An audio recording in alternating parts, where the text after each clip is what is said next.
Bernie Sanders, is he a communist? Is he a socialist? But I think that the bigger question is, how many Americans are communists or socialists or? We're going to talk about that today. This ought to be interesting, I promise. I'm Randall Terry, and this is Voice of Resistance.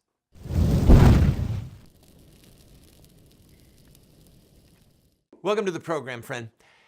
One of the members of our team is a film school graduate, but also has a tremendous interest in economics and free markets and who the heroes are and who the villains are. And in his world, and in mine for that matter, Bernie Sanders is a villain, but he's a very popular villain. And what would make him a villain and what would make him a hero with some people? Well, we're going to take a little bit of a look at Bernie Sanders today, but we have to look at communism as well. And we have to make some distinctions. So this very short program is going to do more for some of us to stir up questions and to urge you to do research and to read certain books than it will perhaps give answers. Actually, I will give you a lot of answers. But I think to kind of set the table, all right, what we need to do is we need to read the 10 planks of the Communist Manifesto as written by Karl Marx. Now, Karl Marx is credited with being the father of communism. Interestingly, he's not. He is a thief. He was hired by the survivors of the French Revolution. And if my memory is correct, when they fled France and they were hiding in, and please forgive me, I'm going from ancient studies, but my memory is that they were hiding in Holland. And they hired a young man to write their memoirs. So they fled France and they created the Society of the Just or something like that, and they hired Karl Marx. So if you read about the French Revolution and the words and the names that they called certain things, and then you read the Communist Manifesto, you go, well, wait a minute. Yeah, it's because Karl Marx stole a lot of their ideas when he was writing their memoirs, and then he and Engels wrote Das Kapital, and then, if my memory is correct, Karl Marx wrote the shorter version, the Communist Manifesto. So that's quick background. The French Revolution was bloody and godless. It was unjust. It was horrific. They literally were practicing cannibalism at points, mob rule. They were murdering people. They had mock trials in which they murdered people. It was horrific. That's why the Americans would not side with the French Revolution, because it was not based upon a God-centered view of law. The American Revolution was based on a theology, a Christian theology of the rights of man and the right to overthrow tyrants emanating from the scriptures, Christian theology, Christian history. So the 4 references to God in the Declaration of Independence were self-consciously Christian. The 4 references to God in the Declaration of Independence only had meaning in a Christian worldview. Now, let me read to you the core of the French Revolution. Liberty, equality, fraternity, or death. Now, the phrase liberty, equality, fraternity, that is still the motto of the French. And during the French Revolution, the phrase was added, or death. And then people were urged, stop saying that, because it was about the French terror. It was about the terror of the French Revolution. But that's what it was about, people. You will believe what we believe. You will believe in liberty as we define it, equality as we define it, fraternity, brotherhood as we define it, or we will kill you. That was the core of the French Revolution, and their definition of liberty and equality was perverse. It was the fountainhead of communism, as we understand it. All right, so before we can focus on Bernie Sanders, we need to focus on the 10 demands of the Communist Manifesto. And interestingly, Karl Marx knew what he was doing, okay? He knew that the bedrock of Western civilization was Christianity, and the bedrock of Christianity in a legal sense is the 10 Commandments, the 2 tablets of the law. So he, being a smart aleck, said, we're not going to have the 10 commandments, we're going to have the 10 demands. We're going to echo that number 10 from the Decalogue, from the Ten Commandments, and these are the demands of the Communist Manifesto. Now, I'm going to read them to you when we come back from this break. Actually, should we read them now? What do you want to do? All right, you got them up there? All right, let's do them now before we take the break. Okay. 1, the abolition of private property in land and the application of all rents of land to public purposes. 2, a heavy, progressive, or graduated income tax. 3, abolition of all rights of inheritance. 4, confiscation of all the property of all immigrants and rebels. 5, centralization of credit in the hands of the state by means of a national bank with state capital and an exclusive monopoly. 6, centralization of the means of communication and transportation in the hands of the state. 7, extension of factories and instruments of production owned by the state, the bringing into cultivation of wastelands and the improvement of the soil, generally in accordance with a common plan. 8, equal obligation of all to work, establishment of industrial armies, especially for agriculture. 9, combination of agriculture with manufacturing industries, gradual abolition of the distinction between town and country by a more equitable distribution of the population over the country. And 10, free education for all children in government schools, abolition of children's factory labor in its present form, combination of education with industrial production, etc., etc. All right, I've got to take a break. But as you read that, little parts might have jumped out at you like, whoa, that's the Communist Manifesto? Don't we have something like that here in America already? I'll be right back.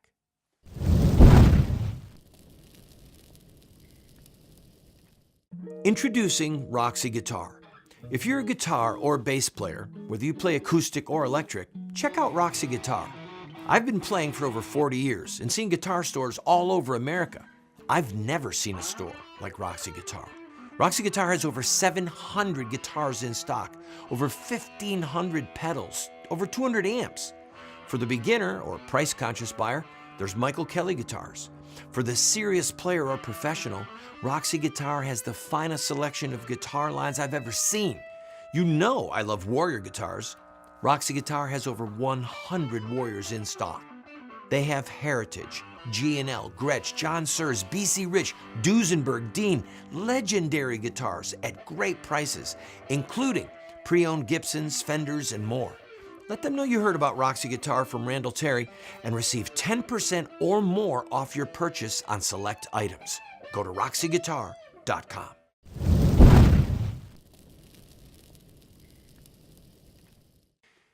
The reason I'm focusing on the 10 demands of the Communist Manifesto before we focus on Bernie Sanders is that I want you to see and to just own that Marxism has had a far greater impact on us than we would like to admit. On our government, on our judiciary, on the way we view the world. And a broken clock is right twice a day. There are elements of the Communist Manifesto, or at least of communism, that resonate with us because there's some truth in it. There just is. A broken clock is right twice a day. So we'll look at these. There's not much, but I hope that you can see that whether Bernie Sanders is echoing elements of the Communist Manifesto or Republicans are, that you get it, okay? All right, let's go to number 1. Abolition of private property and land and application of all rents of land to public purpose. Well, we don't have the abolition of private property, which Marx wanted, but we have something similar. And what is that? Property tax. I believe in the abolition of all property tax. In the scriptures, God commanded the wide distribution of real estate. Did you know that a family could never ultimately lose its farmland? If they went into bankruptcy and the land was used to settle a debt, it reverted back to the family. People could lose real estate, houses inside of a walled city, but they could never lose land that was outside of a walled city. It would always revert back to the family. And that is one of the most genius things of the law of God, is the wide distribution of real estate, which ensured in that era, ethically and practically, that there could never be a monopoly. You could just never have a monopoly. With wide distribution of land, the most critical elements to a monopoly would be water, right? And then precious metals, foodstuffs. But with the wide distribution of real estate, it could never happen. That's why we know that monopolies are an intrinsic evil. That's one of the reasons that we know monopolies are an intrinsic evil. Well, the Communist Manifesto says we want to abolish all private property, direct violation of the law of God. But America has done something just a little bit more clever. We call it property tax. And we tell people, we'll let you live on this piece of real estate. Maybe you've paid the mortgage. There's no mortgage. You own it free and clear, but not really. Because if you don't pay your property tax, we'll take it from you. So what we have in America is kind of a hybrid. We are glorified squatters. We rent our property from the government. Now, they let us do with it what we want, a lot. I mean, there are a lot of regulations, zoning regulations, but we're squatters. We're well-dressed, glorified land renters, all right? We're the serfs. The government is the landowner, the land baron. Just try. You don't believe me? Try and not pay your property tax for a while and see what happens. Thankfully, in Louisiana, I believe, they still have a law that if your house is worth under $75,000, you pay no property tax. That's at least freedom. All right. A heavy progressive or graduated income tax. We have that. All right. That's straight out of the Communist Manifesto. And when the income tax was being passed in America, there were people saying, this is horrible. We could get to a 90% income tax on the rich someday.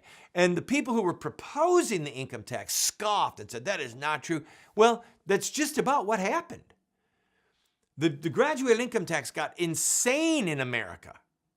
It's based on class warfare. It is based on the Communist Manifesto. Bernie Sanders does believe this. He does. All right? But here's the problem. So do Republicans.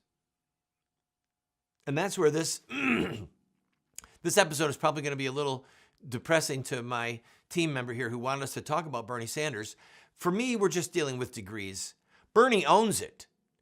But when you have Republicans saying that we need a graduated income tax, and whether the top rate is 33% or 35 or 39 or 41, at that point, we're just quibbling about numbers. The principle remains the same. In the law of God, the poll tax or various tithes, various taxes, were the same percentage across the board. All right? When Samuel warned the Israelites and said, you're going to have a king and he's going to require 10% as a tax, 10% for everybody.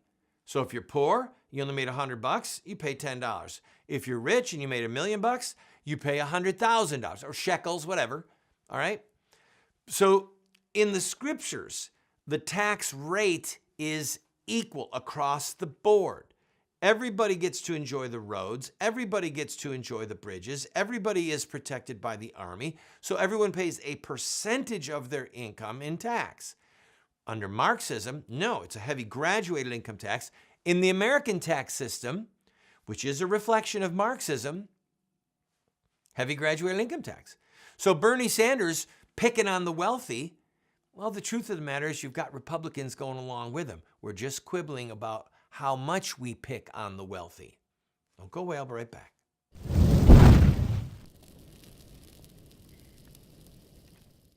I also want to speak tonight directly to Muslims throughout the world. We respect your faith. Its teachings are good and peaceful. And those who commit evil in the name of Allah blaspheme the name of Allah.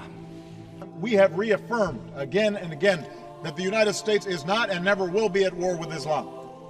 Islam teaches peace. Islam is a religion of peace. They are not Muslims, they are monsters. We've been told that Muslim terrorists have hijacked the peaceful religion of Islam. But Islamic art and literature tell a very different story. To know the truth, we only have to study the narrative of the founder of Islam, Muhammad, in his own words.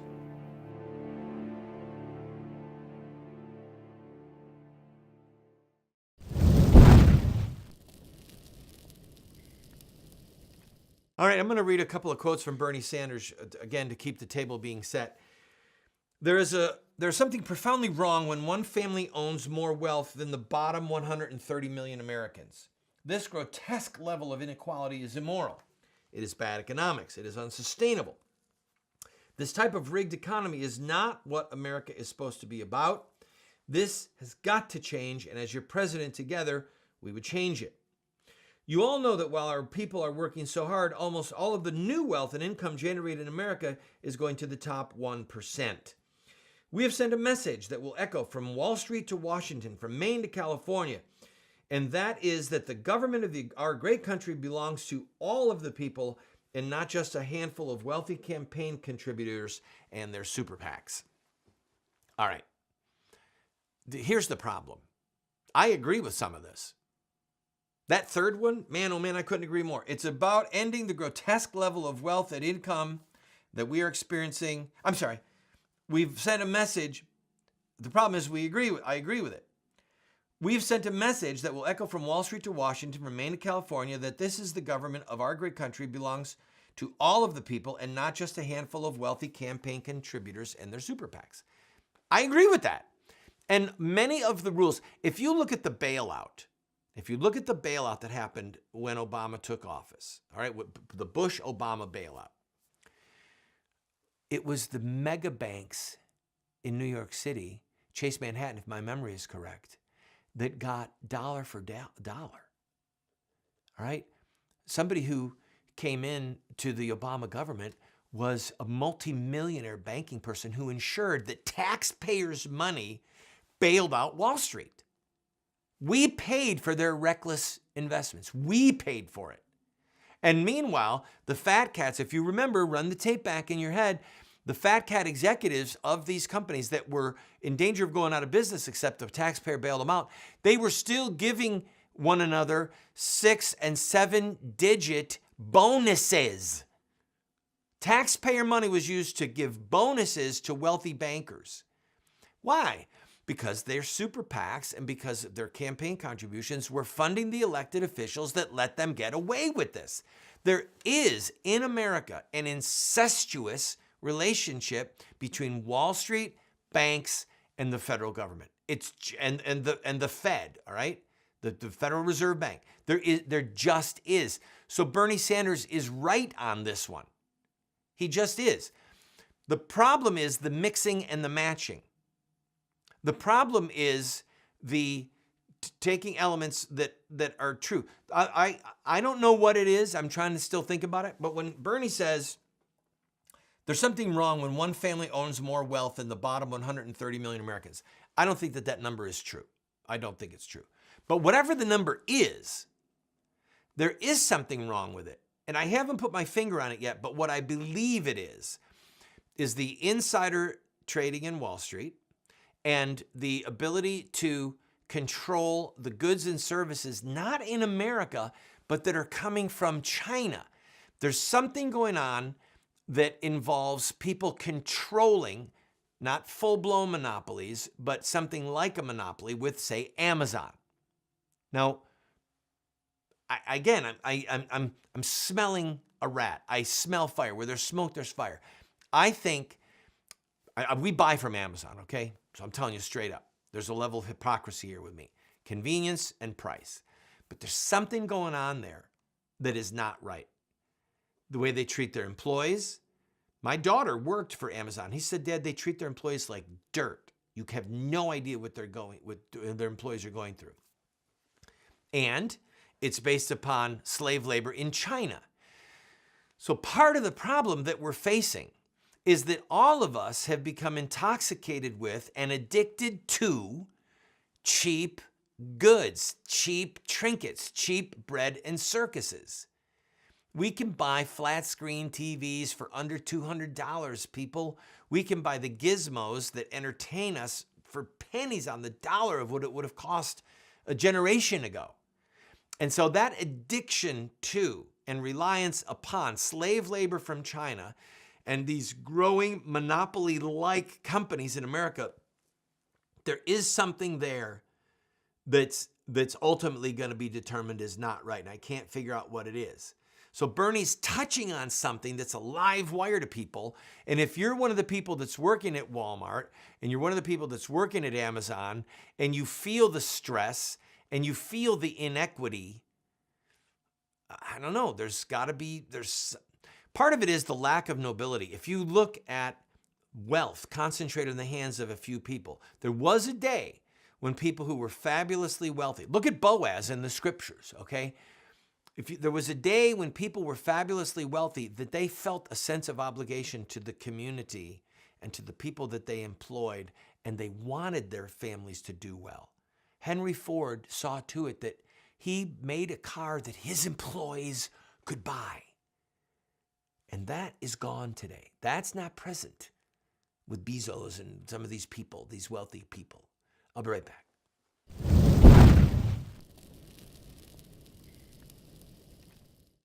What Would Mohammed Do? Islamic Terrorism Explained is the best movie series documentary ever produced on the life of Muhammad and Islam. How do I know? Because it's what critics are saying. John Moore, radio host and author, said, "I learned more from What Would Mohammed Do about Islam and Islamic terrorism than I've learned from everything I ever read and watched in my entire life." Best-selling author Dr. Bill Warner said, "What Would Mohammed Do is the best movie series, TV production on the life of Muhammad and Islamic terrorism that has ever been produced." Friends, this is what the experts are saying. No one has ever done what we've done. I encourage you to get 1, 2, 4 copies. Call 304-289-3700. That's 304-289-3700, or order it at the address or the website that you see on the screen. Introducing Roxy Guitar. If you're a guitar or bass player, whether you play acoustic or electric, check out Roxy Guitar. I've been playing for over 40 years and seen guitar stores all over America. I've never seen a store like Roxy Guitar. Roxy Guitar has over 700 guitars in stock, over 1,500 pedals, over 200 amps. For the beginner or price-conscious buyer, there's Michael Kelly guitars. For the serious player or professional, Roxy Guitar has the finest selection of guitar lines I've ever seen. You know I love Warrior guitars. Roxy Guitar has over 100 Warriors in stock. They have Heritage, G&L, Gretsch, John Sears, BC Rich, Duesenberg, Dean, legendary guitars at great prices, including pre-owned Gibsons, Fenders, and more. Let them know you heard about Roxy Guitar from Randall Terry and receive 10% or more off your purchase on select items. Go to roxyguitar.com.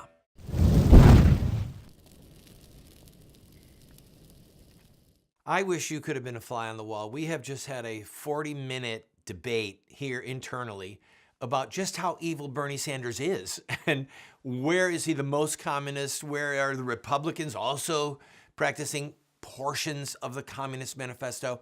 And friends, this is a matter of degrees at this point. I really wish we had more time. Point 3 of the Communist Manifesto is the abolition of all rights of inheritance. So what we've been seeing is, in America, the ongoing debate about how big a tax should people pay when they die.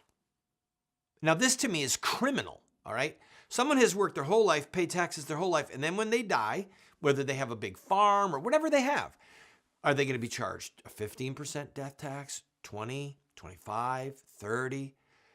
It's all immoral. It's all immoral. And it's from the Communist Manifesto. It's based upon greed, it's based upon covetousness, and it's fundamentally, inherently unjust. So, Lord have mercy. What I would encourage you to do is read the book, Our Enemy the State. Look that up. Our Enemy the State, and a book by a French author called The Law. What was his name again? Bastiat. So look up those two. They're both really quick reads, like sit down and read them in a night. The other book that you could read in conjunction with those two is a book called The Sword. The Overthrow of Tyrants. It's written by me. It's written by me. And it's about what is legitimate government. It's in direct opposition to communism. Read The Sword, The Law, and Our Enemy the State, and we will continue this discussion another time. God bless you.